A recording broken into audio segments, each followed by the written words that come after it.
उत्तर प्रदेश में 27,000 स्कूलों की पेयरिंग हो रही है।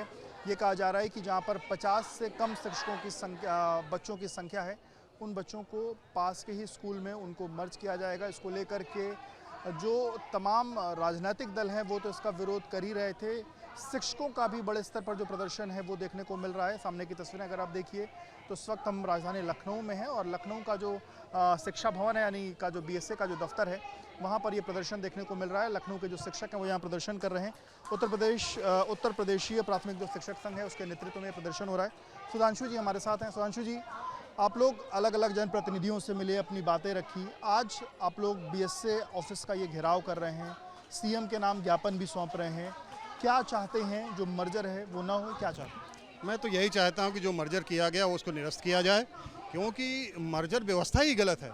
क्योंकि आरटी एक्ट में ये व्यवस्था दी रही, कोई भी स्कूल अगर 1 किलोमीटर से अधिक दूर है तो उसका हम मर्जर नहीं कर सकते हैं। किसी भी मजरे की आबादी 300 है तो उस मजरे में विद्यालय रहना चाहिए। ये सर्व शिक्षा अभियान तहत किया गया। ये सरकार पता नहीं क्या निर्णय ले रही है, मैं नहीं समझ पा रहा हूँ। जिन विद्यालयों को मर्जर कर दिया गया, आज उन स्कूलों के बच्चे गाँव में घूम रहे हैं, कोई भी विश्वविद्यालय नहीं जा रहा है। लगभग कितने मर्जर अभी तक हो चुके हैं आप लोग? पूरे प्रदेश में हमें लग रहा है 5,000 के आसपास स्कूल मर्जर हो चुके हैं। लखनऊ में 155 स्कूल मर्जर किए जा चुके हैं। जो है संख्या वो 27,000 की है। पूरे प्रदेश में लगभग 27,000 स्कूल है जिनका मर्जर किया जाना है, जिनकी संख्या 50 से कम है। ये आप लोग जो लड़ाई लड़ रहे हैं, क्योंकि ऑलरेडी मर्जर शुरुआत हो चुकी, कई जगहों पर मर्जर हो चुका, कुछ बच्चे कोर्ट भी गए थे, कोर्ट से भी कल जो है कहीं ना कहीं एक जो झटका है वो लगा है। अब कैसे लड़ाई लड़ेंगे?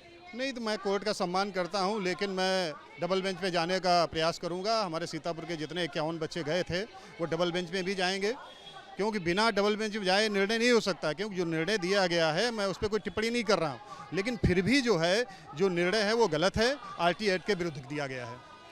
लड़ाई मुख्यमंत्री को ज्ञापन देने के बाद आगे क्या करेंगे आप? अगर फिर भी हमारी बात, मुख्यमंत्री को ज्ञापन देने के बाद भी फिर भी हमारी बात नहीं मानी जा रही है तो इको गार्डन घेरने का हम लोग काम करेंगे। इसके लिए कोई आप लोगों ने कोई समय देंगे मुख्यमंत्री को कि इतने दिनों के अंदर ये फैसला वापस लें, या आपको लगता है कि ये फैसला वापस हो? नहीं, होना भी चाहिए।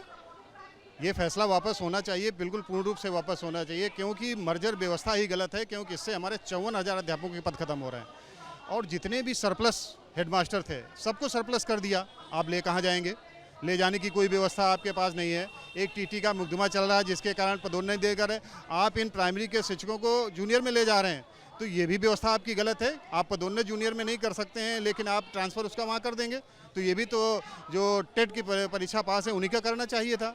लेकिन जो 2010 के पहले नियुक्त हमारे शिक्षक थे उनके ऊपर ये लागू नहीं होता था, लेकिन फिर भी वो पूरी पदोन्नति 2015 से रुकी हुई है। शिक्षकों को लेकर के भी कोई गाइडलाइन आई कि इन शिक्षकों को कहाँ, जो आप ये बात कर रहे हैं, क्या इसको लेकर के सरकार ने अपनी मंशा साफ कर दी? नहीं, सरकार तो अभी तक तो ये मंशा साफ नहीं की, लेकिन हम लोगों का आशंका है कि ये व्यवस्था जरूर लागू होगी। हमारे पद समाप्त हो रहे हैं, बेसिक शिक्षा में नियुक्तियां नहीं होंगी, बेसिक शिक्षा में पदोन्नति नहीं होगी, जिसके कारण हम लोग भी आज ये धरना प्रदर्शन पे लगे हुए हैं।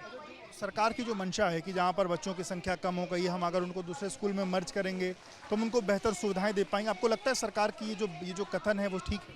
नहीं, बिल्कुल गलत है, क्योंकि वहाँ बच्चे ही नहीं जा रहे तो व्यवस्था कैसे सही हो पाएगी?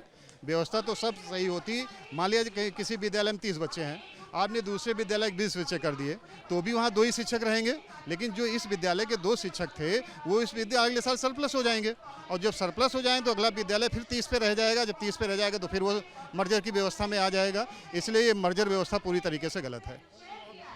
अब अगर बात नहीं मानी जाती, इको गार्डन कब घेरने के लिए आप लोग आगे बढ़ेंगे या अभी उसको लिए आप लोग तय करेंगे?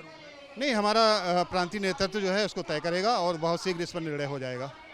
और शुक्रिया बात करने के लिए। तो ये सुधांशु जी हैं और इनका साफ तौर पे कहना है कि ये मर्जर जो है वो बिल्कुल नहीं होना चाहिए।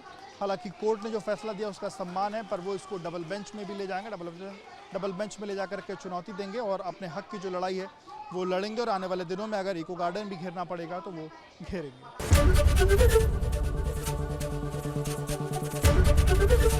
एबीपी गंगा, खबर आपकी, जुबान आपकी।